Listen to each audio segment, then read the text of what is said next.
So we don't look good on camera at the moment at all, but that doesn't matter, we don't care. It's a video diary of insights and awareness. So we're watching Rick Levine's astrology forecast for September, which we've had up for ages now, but I haven't watched it. Our body, the younger alters who have control of the body, who are the psychic ones. Let's take that off because that's going mad. Excuse me. Who are the psychic ones, but it's not really psychic. It's just being completely in tune with your body, understanding energy, the interconnectedness of energy, and how it's only this collective reality of everything external of us that has linear time concept.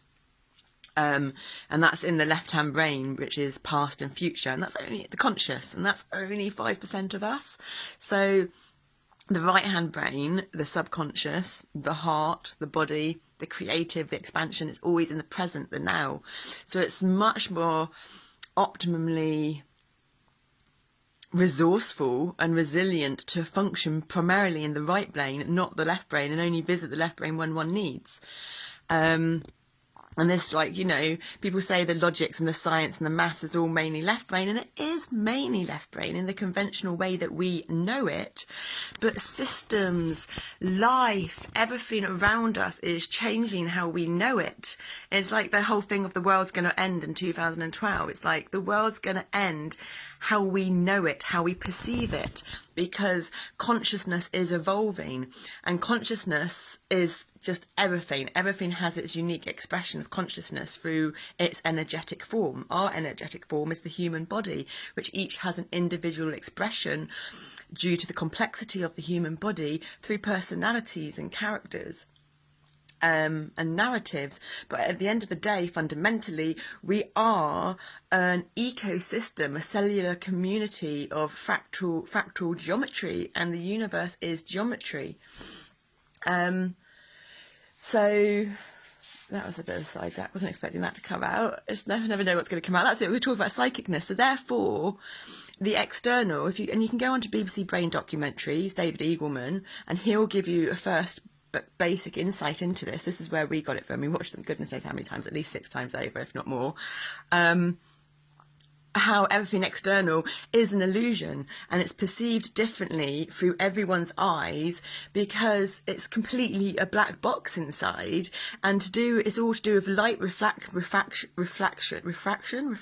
both, whatever we get, because we'll get confused with the words, that it goes in for your eyes, hits the black box, does all this stuff, gets put through your processing of your brain, your computer, and once it goes through that processing, they will then come out through your actions or your mouth, your words, or your sight. So the information that comes in gets processed in your brain, and then comes out as more information if you're going to put it into words. Well, that went close.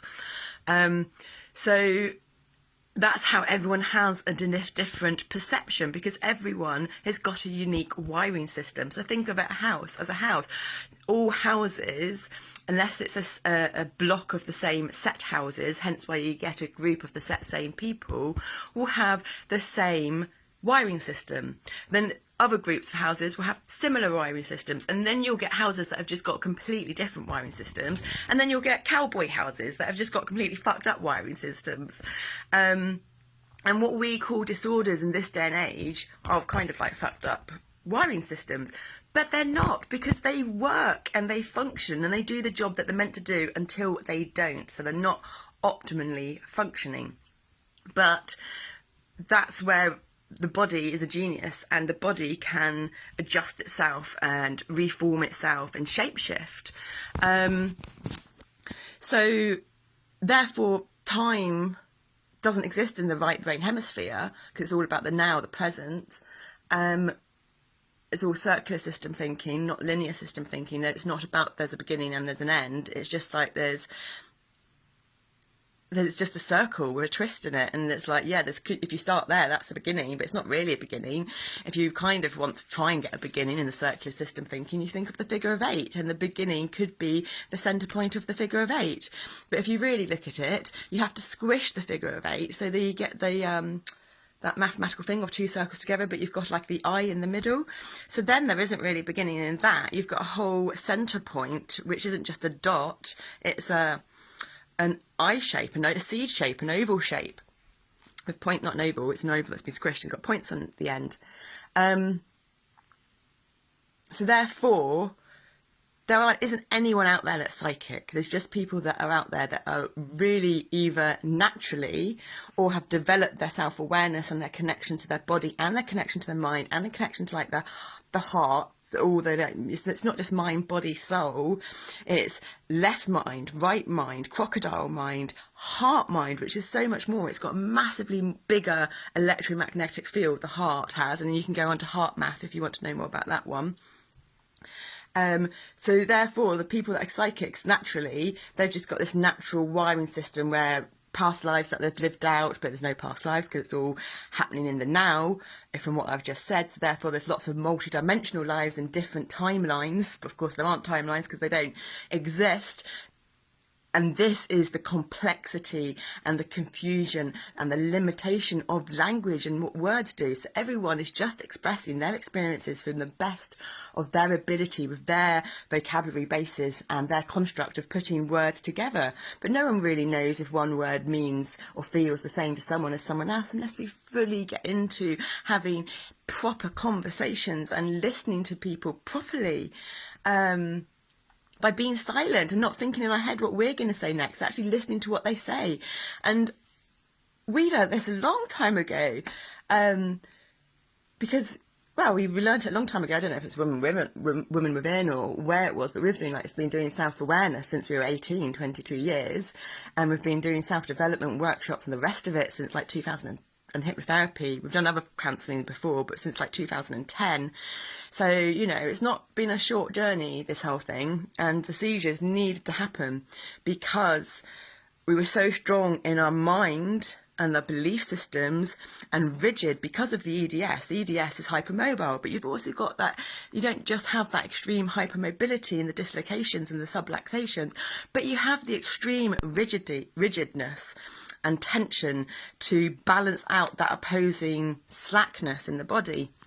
So that's why it looked to everyone that I had a muscular, strong body, but I didn't have a muscular, strong body. I was completely weak and so much pain inside. A strong body is a body that doesn't have pain. I've had protruding discs in my lower back onto the left and right sciatic nerve since that have probably got progressively worse since the age of 15, but we're not going into all of that now. But that's why the external body shows what our internal world wants it to show. Now, if we're in denial of our internal world, we don't know that. We don't know what's going on. So therefore, stuff eats away in the body and we get your diseases. And because we're so disconnected from our body, we can't feel that we've got that. So we can't pick up on the signs to then go, actually, no, I need to sort things out. I need to kind of like eat healthier and put, healthy liquids into my body and rah-de-rah-de-rah. So when you're that connected to your body, you're perceived psychic because you're in the moment and you can preempt instinctively, because the staggering act of instinct's a staggering act. It's a staggering act of instinct that only nature can produce, because nature knows. We are nature. We're animals at the end of the day, animal instinct. So yeah, the awareness and the connections from Rick Levine's astrology forecast is we each have our own unique individual chart. And you have your signs going around the outside. So I just see, I don't know, you can get it on there.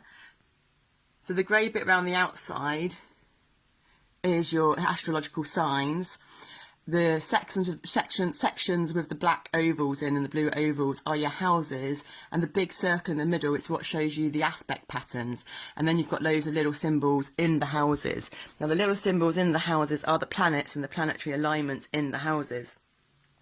And this is a standard collective consciousness chart, which means that Aries is in house 1, Taurus is in house 2, Gemini's in house 3, Cancer's house 4, Leo's house 5, Virgo's house 6, Libra's house 7, Scorpio's house 8, Sagittarius is 9, Capricorn is 10, Aquarius is 11, and 12 is Pisces. And that's then how you get the correlating. And then each one has its home, its optimum resonant frequency, which is Aries is ruled by the planet Mars, and house 1, like we just said. Taurus is ruled by Venus, along with Libra, ruled by Venus. Gemini is Mercury, and I'm pretty sure Virgo is Mercury too. Leo's the Sun, just on Virgo, which is Mercury. Libra, which is Venus again. Scorpio, which is Pluto. Sagittarius.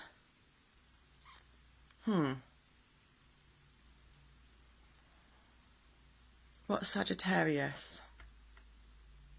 That's interesting. We do know that one, but it's interesting that we don't know that now. So that's going to be important for us because there's a blockage there in this moment. So this is how we figure out and connect the altars, by doing these recordings.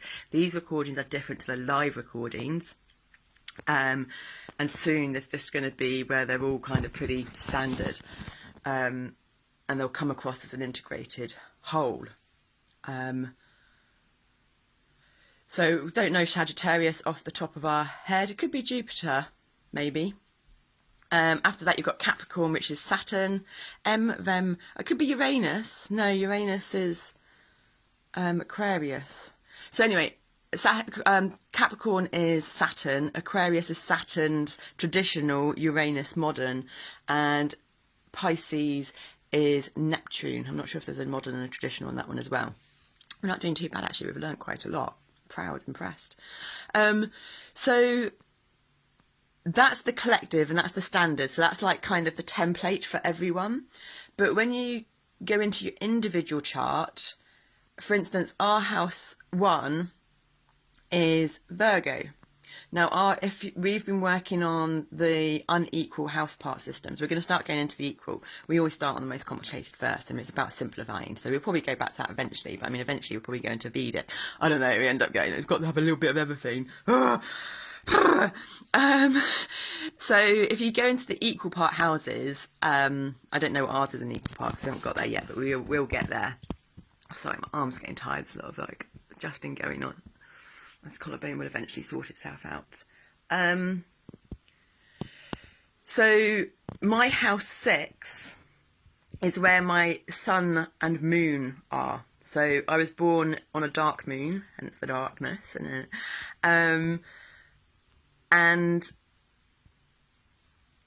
when you're born on a new moon, your sun and moon are always conjunct. So I'm an Aquarius sun and an Aquarius moon in my 6th house. And 6 is like daily routines and health, which is Virgo, attention to detail. So that's really interesting because my sun and my moon are in my 6th house, which is Virgo, but Virgo is in my 1st house, which is about the sense of self. Now, currently, the sun is in the 6th house in Virgo. So my sun is at home in the 6th house, but not at home in the zodiacal sign. The moon is opposite in the 12th house. Now, my rising sign is actually like 29 degrees Leo, so it's on the Virgo-Leo cusp. So we're actually Leo-Virgo, and I think our Aquarius and my moon and sun is pretty within the 5 degrees of the cusp. So we're actually Pisces-Aquarius and Leo-Virgo. Leo-Virgo for the ascendant and rising, which are very important signs for where you're heading, where you're going to, your destination in a way. The energies you're aiming to get to overcome the weaknesses in oneself. And then the Pisces and Aquarius for the sun, moon. But my Mercury, and Mercury is the mind, communication, expression, is also in house 7. And house 7 is the Libra, the other. So at the moment, Mercury is in house 6, in the Virgo as well. But house 6 is opposing house 12. So you get that opposite energies to counterbalance. And because my Mercury is a Pisces, the Mercury at the moment is opposite the sign Pisces. So there's loads of little things you've got to take on board, which can be really confusing, and it is really confusing if I actually stop to try and think about it from my left brain. So I don't, because then don't know where I'm going. I'll just keep in the flow.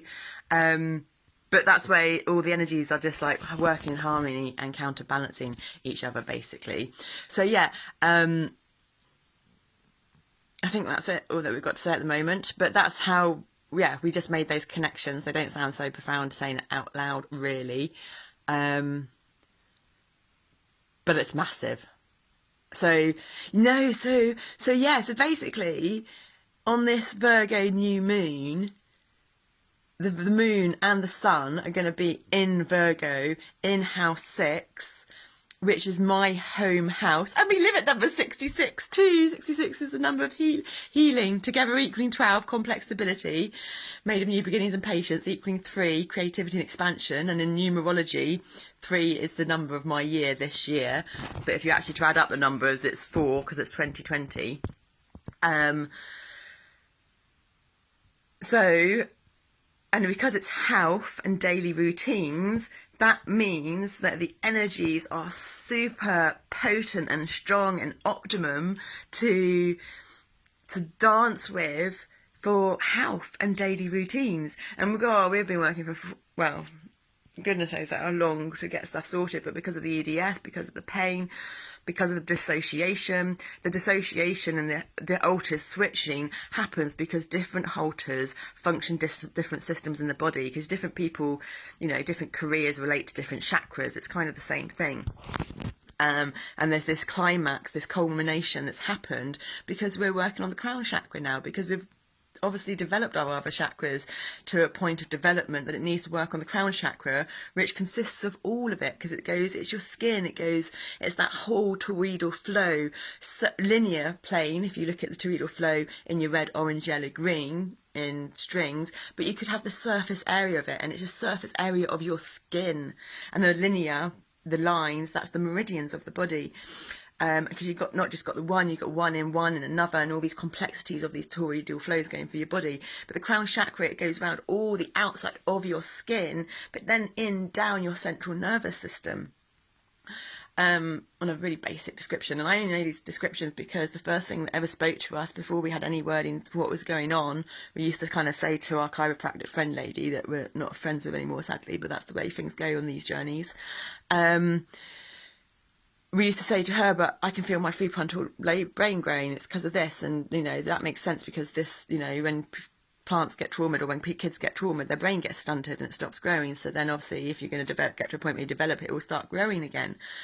And she was always like, yeah, that can make sense. And I'll describe my nerves and how it felt like someone was slashing me with a knife inside, and there'd be this sheath and this little line. I'll describe it to her because, yeah, well, that's how the nervous system is made up in the wiring house, like the wire and stuff, with the sheath and the layers that move and the hairs that go out, because it used to be like someone was slashing me with knives from the inside. But if I could manage to be really still and not be around other people and energy, I could slow down my breath enough, which still wasn't very slow, so that it felt like I was just walking through a load of brambles rather than having loads of knives like slashing me from the inside, which is always a more preferred option. So yeah, if it's about health and daily routines, with all the effort that we've been putting in for 4 years almost now since the seizures, it'll be 4 years at the end of October, finally we're going to be able to, the energies are working in balance and we've put in the effort and they're all going to come into harmony. I mean, it's still going to be probably like a couple of years before we fully get the body repaired and restored, to a optimum level of functioning, but that's okay because that doesn't matter. We can wait another couple of years. It's been 4 already. I don't mind if it takes another couple of years before I leave the house and get out there and do whatever. It means we've got a couple of years to learn how to grow our own food, which we're getting the garden sorted, and that we can learn to play and have fun and have the childhood that we never had. Yeah, so a lot of emotion, but really happy about that. And of course, when we came out of the psych ward, it was the Aries new moon and the Virgo full moon that the body kind of took over and first did these, not the body, the altars that I didn't have quite the co-consciousness of, but obviously you're in there witnessing it happen. I'm in there witnessing it happen and it's not obvious, so we're getting better with our words. Because you're not me and you're not in here, and it's not even obvious for me in here.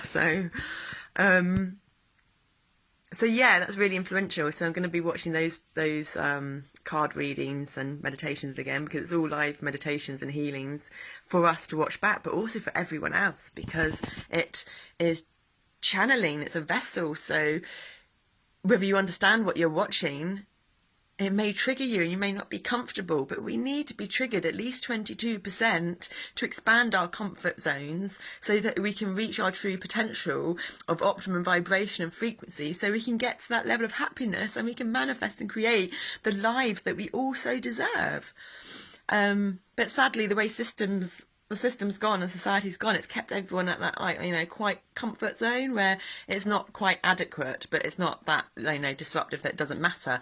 And so Mother Nature came in and stirred it up a little bit. Anyway, going to leave it there, but this new moon in Virgo is going to be super profound, super healing, for everyone, but I know so, especially for us, because of the alignments in the charts, even if I don't quite know it from the conscious brain on the left yet, because we started this astrology course, which we've only done 1 week of, and we've not continued. We're doing this other tarot one for free, and they all tell you how to do it and to write stuff down and do it in that way, and we can't do that. So we've got our things on. We played the ukulele this morning for the first time with these on, which was better, but we still need need to get some splints and put them on my baby finger to keep that straight and stuff. So we probably end up taping up a stick around our baby finger as we play, so that doesn't bend in and that goes out, so it can stretch the body, because the palm of your hand is your trunk. Anyway, you don't want to know about how we're going to do the alignment. I remember when we were in the van and we got our poles and we belted our poles, one round our arms, so our arms were out like straight like that, and one down our back. Did we have a short one? And I think we had a little short one along our waist at the back. And I belted them all up, put them on. It was raining, had our waterproofs on, and went for a walk. And then started doing Trikonasana, which was so nice because we had the poles as splints to keep the alignment of the body. And we were over in Trikonasana. Trikonasana is the triangle pose on the side. And Dakota ran up to me and sat on my waist. And then in the distance, I could see people looking at me, just thinking, like, what the F?